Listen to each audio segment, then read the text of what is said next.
When security whispers swept through the newsroom that shortwave radio transmissions revealed that spies were feeding the Japanese information about military bases in Hawaii, Mr. Aurandt dismissed them, along with the rest of his colleagues. Just transferred back to the mainland, late 1941, the reporter was horrified to hear about the bombing of Pearl Harbor. He considered it a crime of negligence on his conscience that would plague him for the rest of his life. 10 years later, the Cold War heating up. There was a new security whisper, this time at the Argonne National Laboratory. Rumor of dangerously lax security, so lax that according to Aurandt's source, one could walk inside the building and right up to the nuclear reactor.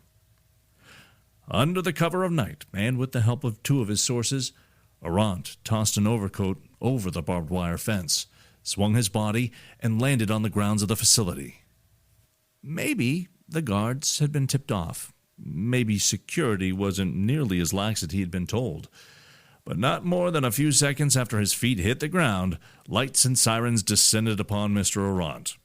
His cover story quickly blown. The reporter admitted that he wanted to reveal lax security to do his civic and professional duty and perhaps avert another tragedy, like the one that he felt he could have when he was stationed back in Pearl Harbor. To make matters worse, the FBI even found a pre-written script that he had typed prior to his attempt, telling of his success of infiltrating the facility. It was just lying in the back seat of the car.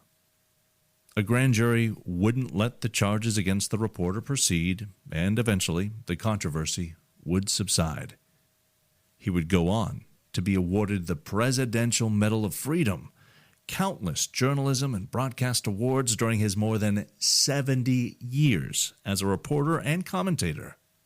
Aurandt had a daily audience of 24 million people who wouldn't know him as an investigative reporter, but as a warm, friendly voice who would tell them the news and a little mystery history. They also wouldn't know him by his surname, but by his given and middle. Paul Harvey would be a steady voice of hope and optimism for a country that was and is in need of it. But even he would have a great regret, a great journalistic blunder that would cause him to falter and eventually overcome. And now you know the rest of the story.